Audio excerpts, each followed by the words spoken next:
Sure, you can prompt me. All right, Kyle. What's up, dude? Your heat is on. How did it go? How did the install go? Wait, is this like, do I give him the real answer or do I tell him like the nitty gritty? Okay, I'm gonna start over. Give him the nitty gritty, you know? All right, Kyle. Give me the rundown. Give me the nitty gritty on this whole heating system now that it's up and running. Well, I think the biggest thing that we need to do first is focus on probably the best looking area of all this. Like, there's this shiny stuff, but look at these beautiful blue pipes. Yeah, those are nice looking. So let me just give you the rundown on how this system works, because I've learned a lot, Eric. You've taught me, all right? We're going to have basically this big white cabinet, okay? Yeah, This is really the brain. This is where the Viessmann, what is this, 200, 300, what is this? It's 600? a Vitadins 100. Wait, well, what? It's not a Viessmann? It's Viessmann Vitadins 100. Okay, so we've got this brains here heating up the water, right? Yeah. We got this hot water is going to come out of this yellowish looking pipe here. I think that's copper. Okay. It's going to come through here down to this little spot. Now, the way that water is pulled through here is this. This is a circulator pump. Is that right? Yeah, it is. You got it. That circulator pump is going to push water out these pipes. Now, you'll see this is a colored pipe. No, that's a white pipe. But that's blue because there's 30% glycol, 30-ish% glycol mix. That's going to go out and it's going to travel out through my floor, warming up my floor, coming back through these pipes, okay? Yep. This is the return. And then we're going to come back here, this other copper pipe. Yep.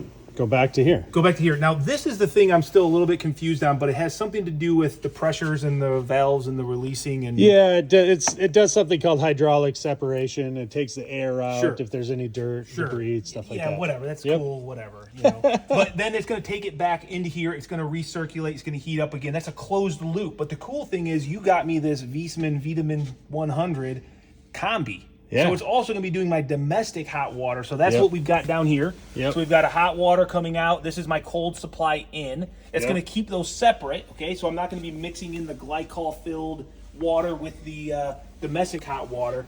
But then we've got these other things that are sitting here. So we've got the Takeo.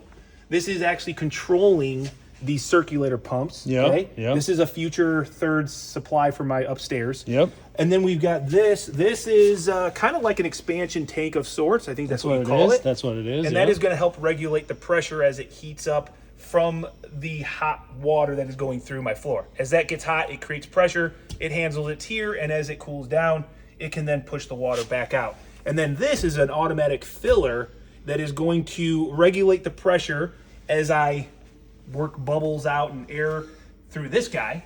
It is going to automatically fill up my system to maintain the right pressure so that the Viessmann 100 can continue to run. And then up here we've got a couple exhaust, intake fresh air, and that's a special kind of venting too. That's made by a company called Centrotherm. And it's pretty cool. And it's I was polypropylene, Yes, I was impressed with that. Made specifically for gas appliances. And then there's one more thing that you put on the system that is a necessity, and that is this guy right here. And what this is doing is as the fresh air comes in, we get condensation in that area because it's getting heated up. It is going to then condensate, form a bunch of liquid. It's going to come down out of the drain, work its way through these little pebbles, and it's going to help take out the acidity in that water so you can drink it. It's fresh water. Well, I mean, no, it's not I wouldn't bottle it. I wouldn't drink it. No, it's still not. It's not potable. Okay. But it's no longer acidic. Okay. Put it that way. So yeah, that is the sick, sexy looking radiant heat system, Eric, that you installed for me. And I hope I learned enough that I can now start doing this because the amount of money is astronomical here. Dude, it sounds like you know what you're talking. You were listening. I was listening, yeah. I was soaking up everything. I asked a lot of questions and probably annoyed the crap out of you. No, it's because this is probably the coolest thing in my shop is this area right here. So I just need to now get my other plumber buddy back in here because you're 7 hours away from me. I can't just call you on a whim. And we'll get all my domestic water hooked up, drains, all that good stuff. And I'm excited, man. I'm really glad you came down. Appreciate it. That's awesome, man. Thanks.